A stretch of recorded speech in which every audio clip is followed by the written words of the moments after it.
BC reservation సుప్రీంకోర్టులో ఏం జరిగింది, హైకోర్టులో ఏం జరిగింది, నిన్నేం జరిగింది, ఇవాళ ఏం జరిగింది పూర్తిగా మనం మాట్లాడుకుందాం. గతంలోనే చెప్పాం, బీసీ రిజర్వేషన్ ఏదైతే 42% రిజర్వేషన్ ఇస్తూ ఒక జీవోని పాస్ చేశారో మన రేవంత్ రెడ్డి గారు, అది 100% కాదు అని మనం ముందే చెప్పాం. ముందు ఆల్రెడీ వీడియోలో ఉన్నాయి చూడండి.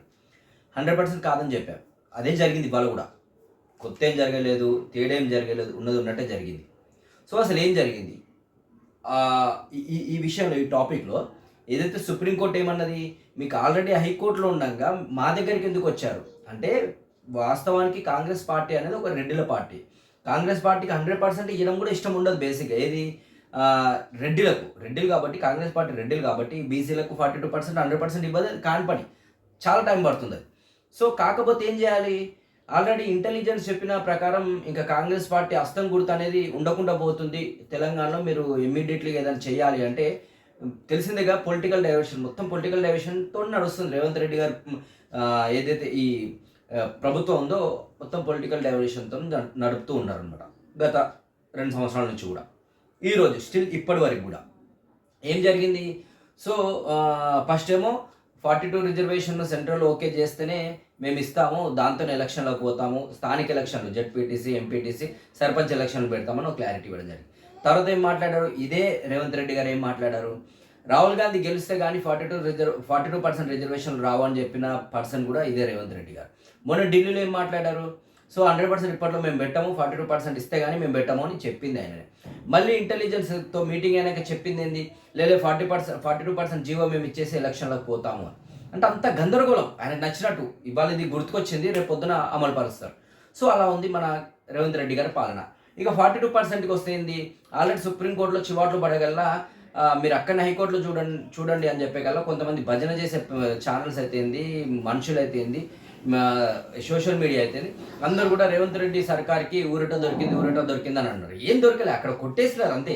ఇక్కడ ఆల్రెడీ కేసు నడుస్తుంది, మీరు ఇక్కడికి సుప్రీంకోర్టుకి ఎందుకు వచ్చారని ఢిల్లీలో కొట్టేయడం జరిగింది. మళ్ళీ నిన్న వాదనలు జరిగాయి.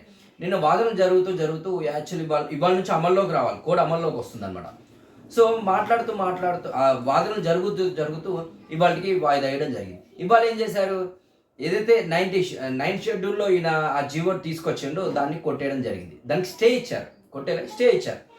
మీరు ఈ 42% ఇచ్చిన జీవోని మేము స్టే ఇస్తున్నాము, దీంతో ఎలక్షన్లో పోతే కాన్పని అని క్లియర్ కట్గా చెప్పడం జరిగింది. ఆల్రెడీ రేవంత్ రెడ్డి గారికి ఇష్టం లేదు, కానీ ఇప్పుడు ఏం చెప్తారంటే, మేము ఆల్రెడీ 42% అంటే బీసీల పట్ల మేము చాలా చిత్తశుద్ధిగా ఉన్నాము, అందుకనే మేము జీవో ఇచ్చి మరీ ఎలక్షన్లో పోయాము, సో తప్పకుండా మేము వస్తుంది అనుకున్నాం, కాకపోతే కోర్టు కొట్టేస్తుందని మాకు క్లారిటీ లేదు అని. యాక్చువల్లీ ఆ విషయం ముందే తెలుసు, రేవంత్ రెడ్డి గారికి క్లియర్ కట్గా తెలుసు. ఏమని, ఈ 42% జీవో ఆయనకి ఇవ్వడం ఇష్టం లేదు. ఒకవేళ ఈ 42%తో గనక ఎలక్షన్లకు పోతే 100% కోర్టులో కేసు వేయించేది వీలే.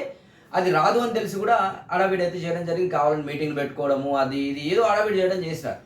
కానీ ఏం జరిగింది, లాస్ట్కి వస్తే కొట్టేయడం జరిగింది, అదే స్టే ఇవ్వడం జరిగింది.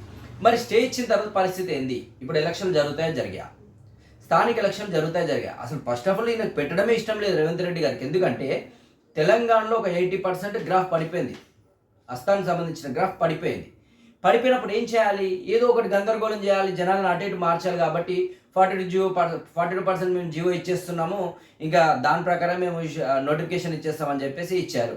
అది కాస్త స్టే ఇచ్చింది. మరి ఇప్పుడు ఎలక్షన్ కమిషన్ ఏమంటుంది, ఆ వచ్చే కాపీని బట్టే మేము డిసైడ్ అవుతాం అంటే 100% ఎలక్షన్లు పెట్టరు, ఇంకా పెట్టే ఆలోచనలు పెట్టరు కూడా ఇప్పుడు.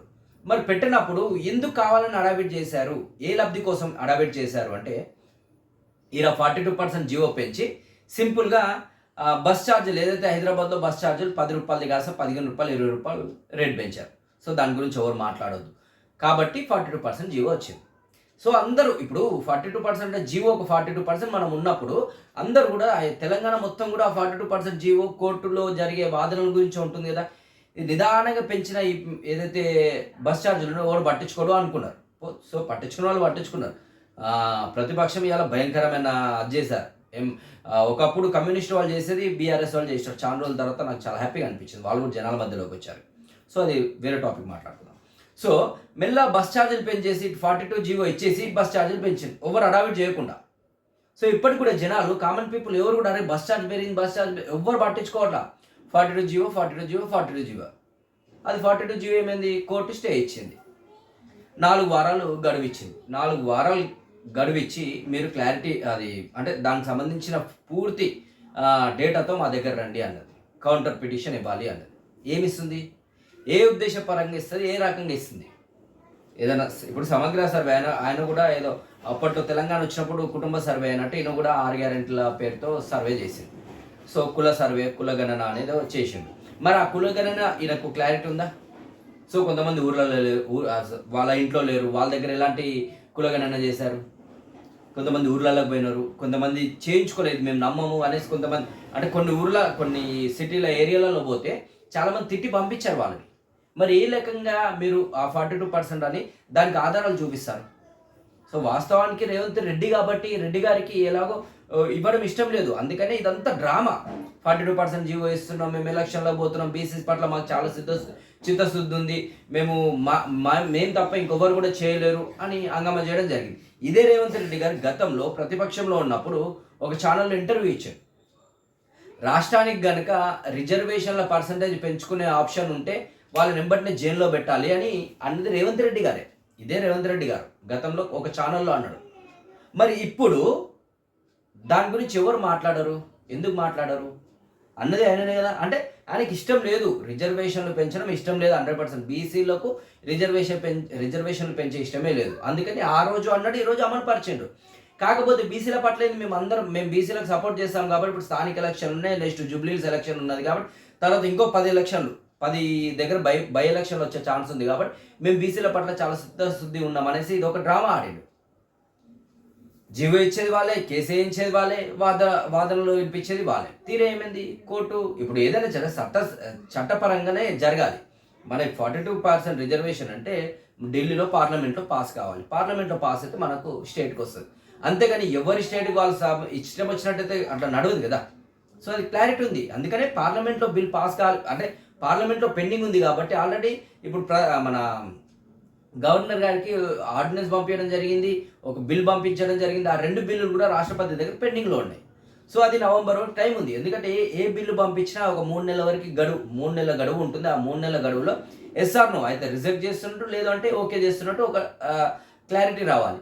అది రానప్పుడు 3 నెలల్లో దాని అంగీకారం, మౌనం అంగీకారం అంటారు, దాన్ని ఓకే అనుకోవచ్చు అనమాట. అట్లా 3 నెలల వరకు కూడా రిప్లై ఇవ్వకపోతే అప్పుడు మనం ఓకే చేసుకోవచ్చు.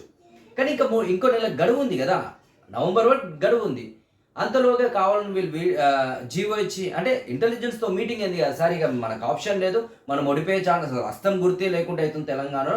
ఇప్పుడు గనక మీరు తొందరగా హడావిడిగా ఇవ్వకపోతే అసలు ఇంకేం లేకుండా అవుతుంది. మరి పరిస్థితి ఆలోచించుకోండి. అంటే సో ఎట్లాగో ఈ 42% ఇచ్చినా కోర్టులో చెల్లది అని క్లారిటీ ఉండే, అలా మేము ఎలక్షన్లో పోతే మనకు కావాలని హడావిడి చేసి ఆ ఎలక్షన్ మొత్తం జనాలు మొత్తం ఆ ఎలక్షన్లు బీసీ 42% రిజర్వేషన్ మీద జనాలు అందరినీ డైవర్ట్ చేసి ఇక్కడ ఆర్టీసీ ఛార్జెస్ పెంచేసింది సింపుల్గా. అది ఎవరు గమనిస్తలేరు. మరి మేధావులు ఎందుకు మాట్లాడతారో నాకు తెలియదు కానీ దాని గురించి ఇంకా ఎవరు పట్టించుకోవట్లా. సో అందుకనే రేవంత్ రెడ్డి గారు అనుకున్నదే చేసిండు. ఇలా కొత్త ఏం లేదు, రేవంత్ రెడ్డి గారికి ముందే తెలుసు. మనం కూడా గతంలోనే చెప్పినాం, అది 42% 100% కాదు, ఎలక్షన్లు జరుగుతాయని కూడా నమ్మకం లేదు. కానీ ఇంటెలిజెన్స్ చెప్పడంతోనే పొలిటికల్ డైవర్షన్ చేయాలి కాబట్టి ఈ 42% రిజర్వేషన్ తీసుకురావడం జరిగింది రేవంత్ రెడ్డి గారు. సో దీని మీద మీ అవగాహన ఎలా ఉంది, మీరేమనుకుంటున్నారు అనేది కామెంట్ రూపంలో చెప్పండి. సబ్స్క్రైబ్ చేస్తే చేయండి, లేకుండా లేదు, బట్ కామెంట్ రూపంలో చెప్పండి. Thank you.